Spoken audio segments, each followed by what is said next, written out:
Maybe it was the deal getting no love, or maybe he was just bored. But Donald Trump looked a little checked out and out of it, and literally and figuratively alone on the world stage earlier today, posing with the other leaders of the G7 for their group photo. We're back with David and Paul. Paul, the optics used to be everything for Donald Trump, and that was, at least within his own political coalition, how he got away with the substance never being exactly what everybody thought they were getting with him. The optics are now catastrophic for Donald Trump, and I wonder your thoughts about why the White House can't do a better job when the cameras are rolling. It's also embarrassing for America.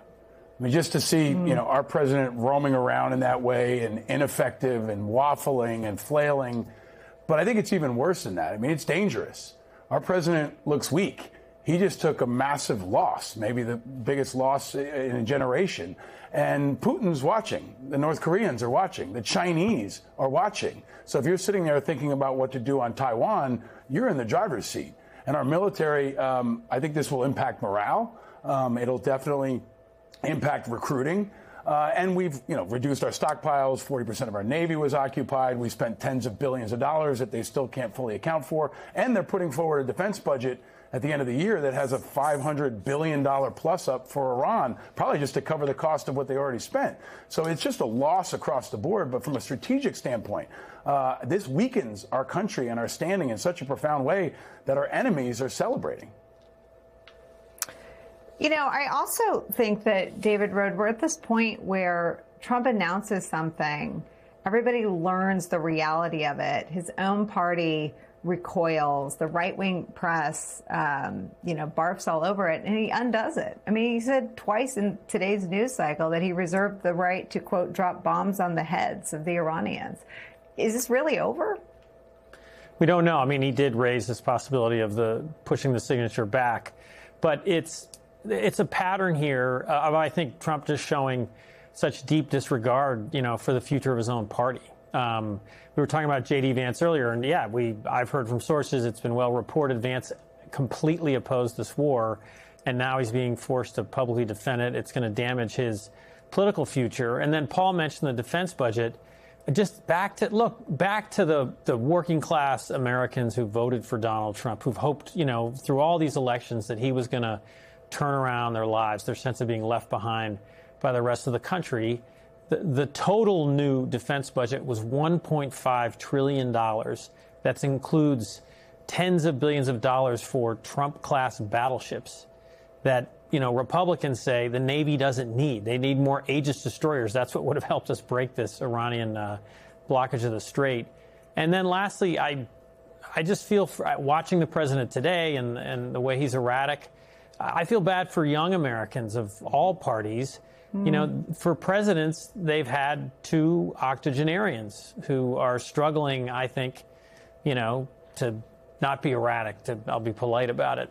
And that's all they've seen. And I just worry they won't vote. They won't think it matters. And I feel for them. And so it's a critical challenge for the country. But there's a new generation, to state the obvious, that is needed. Nicole, can I make another point, too? What about the Iranian people? What about the Iranian people? All the brave young Iranians who stood up and died and were waiting for America to save them. So many Iranian American friends that I have are saying, you know what, I'm rooting for this to happen so that we can finally get that generational change that we wanted. We'll know that things are different in Iran because the Iranian people will tell us. And now they're completely hung out to dry. This regime is still in place, and it's going to go right back to killing any Iranian who stands up to them. And I think that's an underreported part of this story that's incredibly tragic and damaging long term. Well, and will you be more brutal or less brutal if after the president of the United States of America said, quote, help is on the way, he did this, leave the, remove the sanctions on day one, return all of the brutal regime's assets on day one, the thing he attacked Obama for doing for a decade, and leave the nuclear issue. I mean, he could not have made this brutal regime stronger if he'd sat down with a team of advisors and asked them for a plan of how to make the brutal regime stronger. he did all the things that would have been on, and I'm not suggesting that he was executing a plan because he never is, but if he asked his advisors to write down a plan how to strengthen the brutal leaders of Iran, you would have done all these things. Remove sanctions on day one, let them possibly charge for passage to the Strait of Hormuz, which was before open. Leave in place the nuclear program, deal with it at a later date, release all their assets. I mean, you couldn't have done more to strengthen the brutality of the Iranians, David.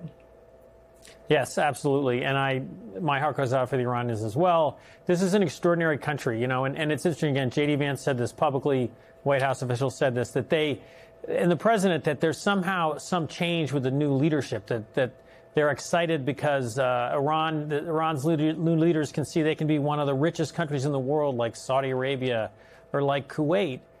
And that's just a fantasy. I mean, this is an ideological regime, an ideological movement. The president talked about killing, I think he said 28 of their top leaders, including the current supreme leader's father and I believe wife.